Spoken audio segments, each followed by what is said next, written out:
Senior Raj Yogi, practicing meditation from past more than 70 years.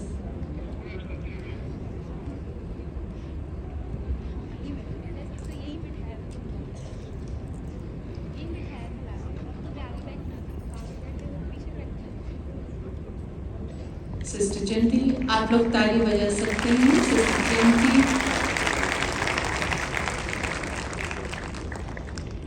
आपकी personality ऐसी है कि आपके पास खड़े होने से ही ऐसा लगता है कि आपसे बहुत ही शांति के वाइब्रेशंस मिल रहे हैं.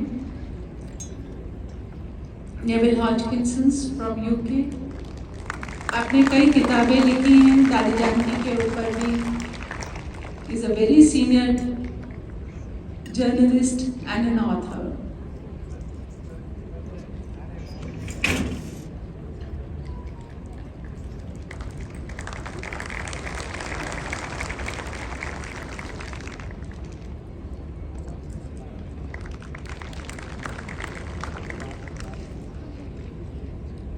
Raini Ganesh ji, senior journalist, Times of India में स्पीकिंग ट्री. आई थिंक कोई ऐसा होगा जिसने स्पीकिंग ट्री में के बारे में नहीं जानता होगा.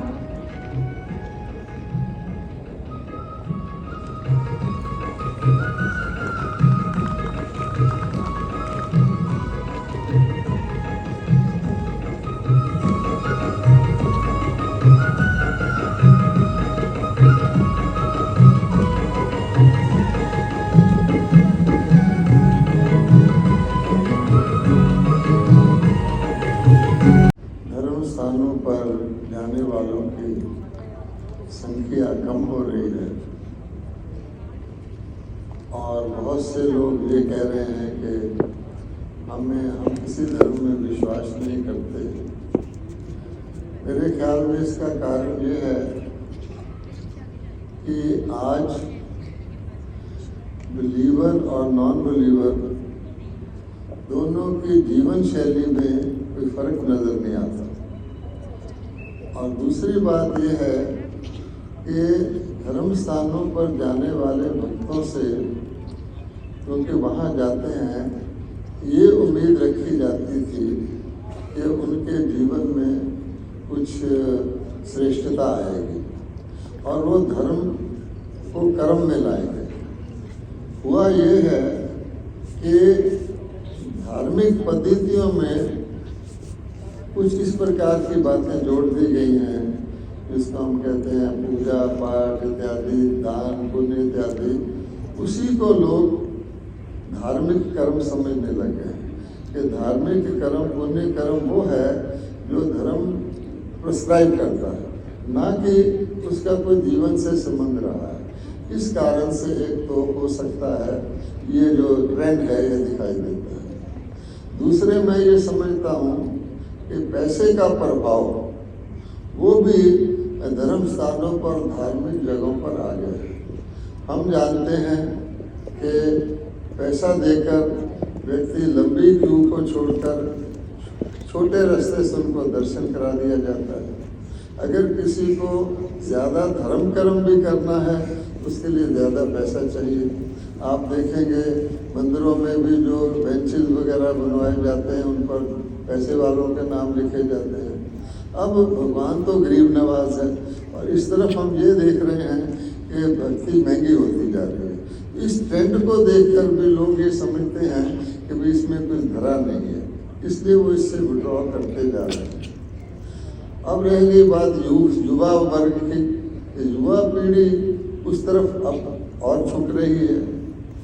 मैं समझता हूँ उसका कारण ये है कि युवाओं को अपने परिवार से तो धार्मिक संस्कार अब मिलते नहीं, ना ही उनको शिक्षा संस्थानों से कोई धार्मिक संस्कार मिलते हैं. इसलिए वो अपने जब जीवन शुरू करते हैं तो बड़े खुशी खुशी बड़ी उमंग से करते हैं. वो समझते हैं शायद ये दुनिया बहुत अच्छी है, लेकिन जब वो दुनिया की कटु सत्यता उनके सामने आती है तो बड़े बिविल्डर्ड हो जाते हैं कि हमें वैल्यूज़ क्या बताई जा रही है, जीवन में क्या है. इसलिए फिर वो धर्मस्थानों की तरफ जाते हैं, धर्म गुरुओं की तरफ जाते हैं कि कि शायद ये हमें मार्गदर्शन करे।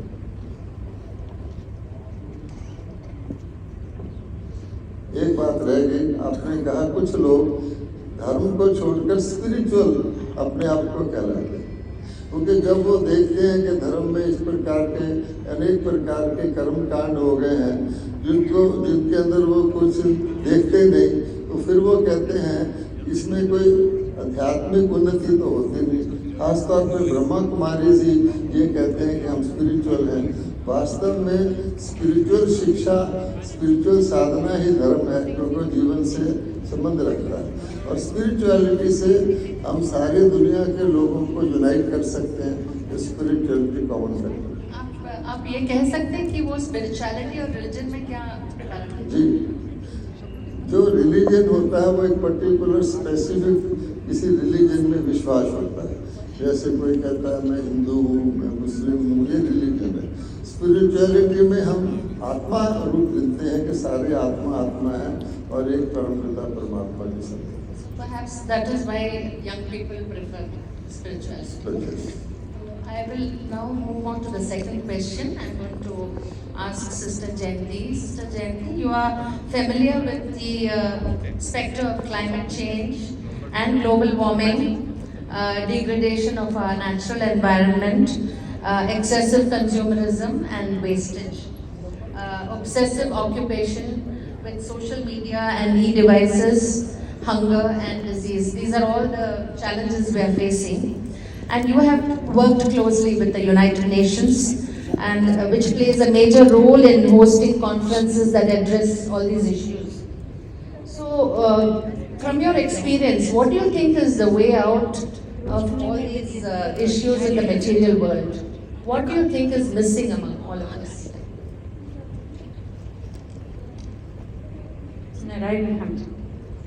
अगला प्रश्न जयंती बेन से है कि भौतिक दुनिया में हम जलवायु परिवर्तन और ग्लोबल वार्मिंग, प्राकृतिक पर्यावरण के प्रदूषण, अत्यधिक उपभोक्तावाद और व्यर्थ व्यय सोशल मीडिया और इलेक्ट्रॉनिक उपकरणों का अनियंत्रित उपयोग, भूख और रोगों जैसी समस्या का सामना कर रहे हैं। इन समस्याओं से बाहर निकलने का रास्ता क्या है? ओम शांति। आपने ठीक बताया कि कंज्यूमरिज्म और मटेरियलिज्म के मुख्य कारण से आज एनवायरनमेंट की बिल्कुल ब्रेक डाउन पॉइंट आकर के पहुंची है, और उसमें फिर क्लाइमेट चेंज का भी कनेक्शन बन जाता। तो मुझे लगता है कि कंज्यूमरिज्म और मटेरियलिज्म के ऑपोजिट आता है स्पिरिचुअलिटी। तो वैसे तो लोग कहेंगे कि ट्राई दिस, अनेक प्रकार की बातें बताते हैं। टेक्नोलॉजी का भी हिसाब कुछ बताते हैं, कार्बन कैप्चर कैसे हो सकता, परंतु ये सब है एक्सपेरिमेंट्स, और अभी तक किसी का भी कोई प्रूफ नहीं है कि इसका कोई फ़ायदा होगा। परंतु यदि हम अपने लाइफस्टाइल को चेंज करना चाहते हैं, जिसमें हम सिंप्लिसिटी पर वापस लौटें, और वैसे तो हम सोचते हैं कि कंज्यूमरिज्म से हमें खुशी मिलेंगी। आजकल एक दूसरा शब्द निकला है विदेश में, कोई यदि डिप्रेस्ड होता या थोड़ा उसका मूड ऑफ होता तो वो कहते हैं कि हम रिटेल थेरेपी ट्राई करेंगे। रिटेल थेरेपी का मतलब लेट्स गो शॉपिंग, और फिर सचमुच 1 घंटे पैसा खर्च करने पर, फालतू चीज़ें खरीदने पर वो कहते हैं कि अभी तो हमारा मूड थोड़ा ठीक हो गया। तो ये जो सब कंज्यूमरिज्म की बातें हैं, आजकल हम यूज़ कर रहे हैं 1.5 times more than the resources of the planet। तो नेचुरली ब्रेक डाउन तो होगा ही यदि इस एटीट्यूड से हम चलते रहेंगे। परंतु जो खुशी मनुष्य चाहता है वो कोई बाहर की वस्तु से नहीं प्राप्त होती, और यदि कोई अंदर झांक करके देखे, अंदर की यात्रा करे, साइलेंस का अनुभव करे, वो अभ्यास करे, उनको जो वो आंतरिक खुशी प्राप्त होती है, उनको पता चलता है कि कंज्यूमरिज्म से ऐसी खुशी कभी नहीं प्राप्त होती, और वो खुशी जो कोई मेरे से छीन न सके और कभी भी वो कम न हो, और ऐसी खुशी जो हम औरों को भी बांटे तो मुझे और ही वो खुशी का खजाना मिलता रहे। तो जब लोगों को इस बात की पहचान होगी कि स्पिरिचुअलिटी से अंदर की शक्ति जो प्राप्त होती है, खुशी जो प्राप्त होती, उसमें फिर जो लाइफस्टाइल चेंजेस है, मानो डाइटरी चेंजेस, यदि हम प्लांट बेस्ड का अपना फूड और ड्रिंक बनाते हैं, उसका बहुत बड़ा 14% फ़र्क पड़ सकता है कार्बन एमिशंस पर। परंतु उसमें फिर आदत की मजबूरी आती है या कहाँ कहाँ कल्चर या इस प्रकार की बातें। परंतु यदि हम वो ट्राई करें तो मुझे लगता है कि बहुत फ़र्क पड़ सकता। और कंज्यूमरिज्म को कम करने के लिए जो हम सिंपल लाइफस्टाइल एडवोकेट करते हैं, उससे भी मुझे लगता है कि मानो कि फैशन हर वर्ष आप नई चीज़ें खरीद करो, पुरानी चीज़ें फेंक दो। आप ही सोचो कि क्लाइमेट जो जिस प्रकार से बिगड़ता जा रहा है, हम कितना रिसोर्सेज यूज़ कर रहे हैं इन बातों के ऊपर। तो यदि कुछ हमें स्पिरिचुअलिटी का ध्यान रहे तो मुझे लगता है कि बहुत बहुत फ़र्क पड़ सकता है। और सचमुच जिस तरह से ईगो और एंगर और वायलेंस से हमने नेचुरल वर्ल्ड को अपने अग्रेशन से स्पॉइल किया है, यदि हम शांति धारण करें और प्रेम प्यार से एक दो के साथ भी व्यवहार करें, परंतु सर्व जीव जंतु जो भी है और साथ साथ नेचर है, उन्हों के साथ हम इस तरह से व्यवहार करें तो ज़रूर कुछ फ़र्क हो सकता। ठीक शब्द कहा ऑब्सेशन, क्योंकि ये कोई नॉर्मल बात नहीं है। मानो कि 4 लोग इकट्ठे बैठे हैं और आपस में बातचीत नहीं करेंगे, आपस में न देख करके अपने मोबाइल को देखते रहेंगे। कई बार आप लोगों ने ये सीन भी देखी होंगी। तो अजब की बात है कि जबकि मनुष्य का इंटरेक्शन से जो प्रेम प्यार संबंध बढ़ सकता, सहयोग बढ़ सकता, वो छूट करके एक मशीन के साथ हम लोगों ने संबंध जोड़ लिया। तो इसमें भी चाहिए अवेयरनेस कि भविष्य हमारा क्या है। भविष्य हमारा यदि इन साधनों पर आधारित है तो जिस समय हमें किसी का सहयोग चाहेगा वो हमारा मशीन तो नहीं हमें दे सकेगी। क्योंकि कोई भी प्रॉब्लम का टाइम आता है तो first thing that happens, government अपने सारे नेटवर्क्स को क्लोज कर देती है। तो उस समय ना आपका मोबाइल काम करेगा ना आपका कंप्यूटर काम करेगा। उस समय जिस मनुष्य के साथ हमने रिस्पेक्ट और कोऑपरेशन का व्यवहार किया होगा वो ही हमारे काम आने वाले हैं। तो यदि हम इस बात को समझकर हम मनुष्य रिलेशनशिप्स को ज़्यादा महत्व दें तो मुझे लगता है कि जो उसमें भी इंटरेस्ट आता है, क्योंकि लोग कहते हैं कि हम बोर हैं, इस कारण से बैठ कर के अपने सारे वो देखते हैं सोशल मीडिया की बातें। परंतु यदि मनुष्य का एक्सचेंज जो होता है उसमें और ही अधिक इंटरेस्टिंग बातें आती हैं। यदि हम उसको थोड़ा महत्व दे करके उसको और आगे बढ़ाएं तो ये ऑब्सेशन का कुछ रास्ता चेंज हो सकता। You have been a journalist and you know that we are experiencing a series of information explosions. And but there is no proportionate increase in knowledge and wisdom. There's so much information. Mental health issues are being faced by people everywhere.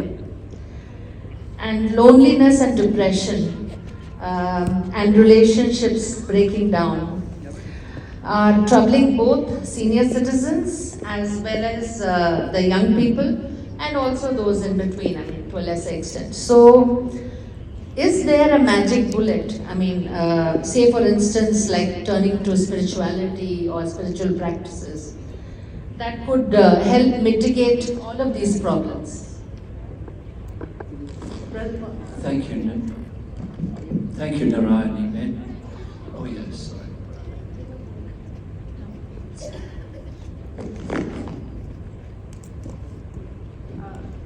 Audience के लिए, अमृत दुनिया में हमारे पास सूचना का विस्फोट तो हुआ है, किंतु उसी अनुपात में ज्ञान और बुद्धिमत्ता का अभाव है।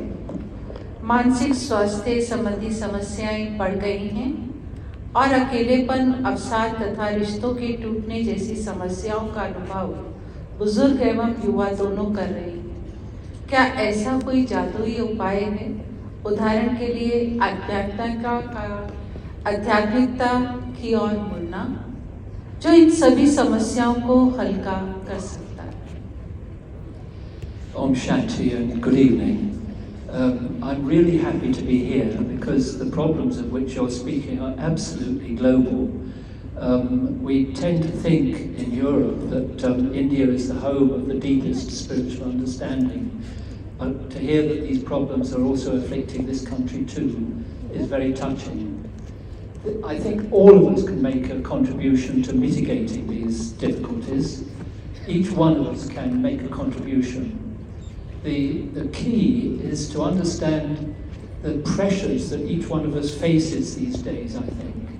The pressures of a very competitive, in some ways exploitative, increasingly exploitative society, where powerful tools are used to draw attention of individuals.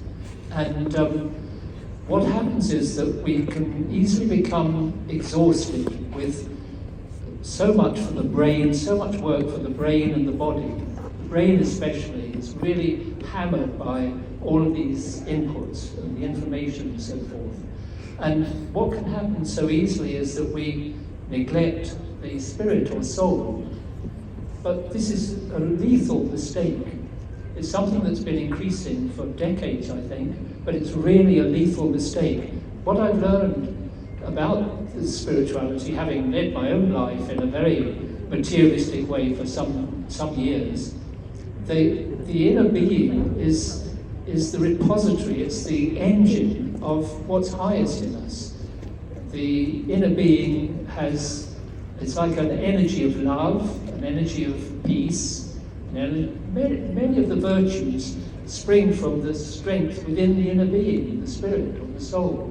And so if we're forgetting the soul because we're so caught up with all the busyness of everyday life, we're missing out on that primary energy that not only gives us happiness, but is also vital for our relations with others, as we've heard from the other speakers.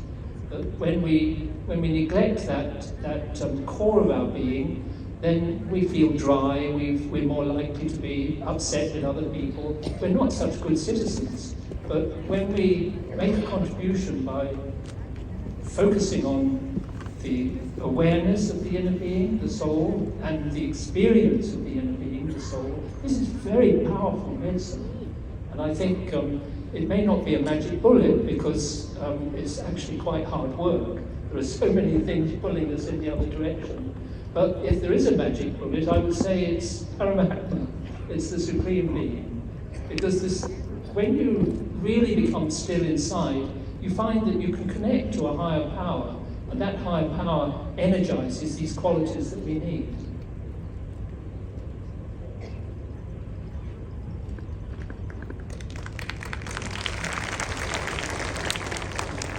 इसमें हम सोचते हैं कि ये वहाँ के problems है और भारत में तो आध्यात्मिकता का खजाना है, परंतु ये बातें सुन कर के मुझे लगता है कि ये जो प्रॉब्लम्स है सारे विश्व भर में है।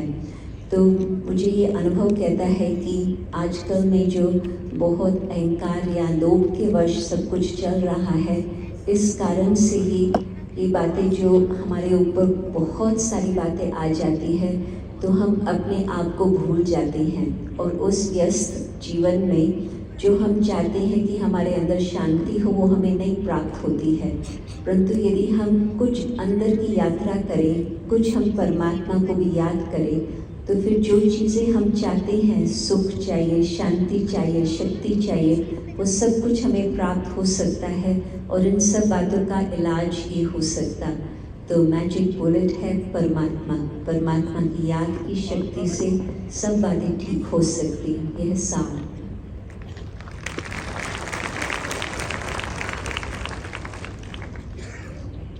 Thank you, Brother Neville. Just one comment that when we talk about this too much of things going on in the brain, and you said we need to look for stillness. So that can happen only when we systematically declutter our mind and brain. So for that, you are saying that spirituality helps in... Very much so, because because of the happiness of which was spoken of, that if you taste that inner beauty of your being, that becomes something that draws you, and it's very powerful. When the relationship with the higher power opens up, that is sufficient strength to help you overcome these addictions, whether it's to drugs or drink or retail therapy or whatever it might be. Yes, very, very much so, yeah. Thank you. Next question. So, I would like to ask Brother Bridgemore. Many feel that whatever global and local issues, as well as personal issues, we are facing in the present times, are fruits of our actions, and our actions have triggered all this. That is, the law of karma is at work. So is it that simple, an explanation, or is there something more to it? Like, is it just karma? बहुत लोग ये मानते हैं कि वर्तमान समय में जिन वैश्विक, स्थानीय और व्यक्तिगत मुद्दों का सामना कर रहे हैं, वे हमारे ही कर्मों का फल है, जिसके कारण ये सब हुआ है। अर्थात कर्म सिद्धांत कार्य कर रहा है। क्या इसे इतने सरल रूप से समझा जा सकता है, या इसके पीछे कुछ और भी है? आदरणीय बृजमोहन भाई जी। लॉ ऑफ कर्मा जो है वो ये कहता है कि जो करेगा वो पाएगा, जैसा करेगा वैसा पाएगा, और जितना करेगा उतना पाएगा। लेकिन इस लॉ ऑफ कर्मा को आज की परिस्थिति में लोग समझ नहीं पाते। वो देखते हैं तो कोई व्यक्ति जैसे कहते हैं भ्रष्टाचार कर रहा है, वो मौज बना रहा है, उसको बहुत प्रॉस्पेरिटी आ रही है, हर प्रकार के साधन मिल रहे हैं। इसी प्रकार से वो देखते हैं कि जैसे आजकल युद्ध हो रहे हैं कि सडनली एक बॉम्ब गिरता है और उसमें बच्चे, स्त्रियां सब एकदम ख़त्म हो जाते हैं। तो उनके दिमाग में आता है कि ये लॉ ऑफ कर्मा क्या है, कि छोटे छोटे बच्चे किस वजह से, इनोसेंट लोग ये शरीर छोड़ रहे हैं, तो उसको समझ नहीं पाते। यद्यपि अगर वो देखें तो जब जन्म के समय कोई व्यक्ति अंधा, डिसेबल्ड, लंगड़ा इत्यादि पैदा होता है, तब इतना क्वेश्चन नहीं राइज होता था। अब होलसेल जब डेथ्स होने लग गई, तो वास्तविकता ये है कि जैसे आप किसी इलिटरेट पर्सन को कहें कि ज़रा ऊपर देखो कि क्या सूर्य धरती के गिर्द घूमता है या धरती सूर्य के गिर्द घूमती है, तो नॉर्मली वो यही कहेगा कि जी धरती पे तो मैं खड़ा हूँ और सूर्य वहाँ से निकला था, अभी यहाँ है, अभी वहाँ जाएगा, तो सूर्य घूम रहा है। लेकिन फैक्चुअल पोजीशन ये कि सन इज स्टेशनरी, धरती घूमती है। इसी प्रकार से ये लॉ ऑफ कर्मा है। तो वास्तव में आज जो स्थिति है वो हमारे सब के पिछले किए हुए, हमारी अर्ली जनरेशन्स कहो या हमारे पास वर्ष के किए हुए इंडिविजुअल कर्म और कलेक्टिव कर्म, उसका नतीजा हम देख रहे हैं। लेकिन इसको समझने के लिए थोड़ी गहराई चाहिए। इस जन्म में भी और पिछले जन्म का भी ये लॉ ऑफ कर्मा इनएलेक्टेबल है, ये पक्का चलता है। हमें उसको अंडरस्टैंड कर लें तो शायद हम गलत कर्म ना करें। जैसे मैंने कहा, आज एक कॉमन व्यक्ति यही देखता है कि जो व्यक्ति गलत रास्ते पे चल रहा है वो प्रॉस्पर कर रहा है। तो वास्तव में अगर गहराई में जाएं तो क्या वो सचमुच प्रॉस्पेरिटी है? क्या उसको सचमुच उस कर्म से जो अंदर का सुख मिलना चाहिए वो मिलता है?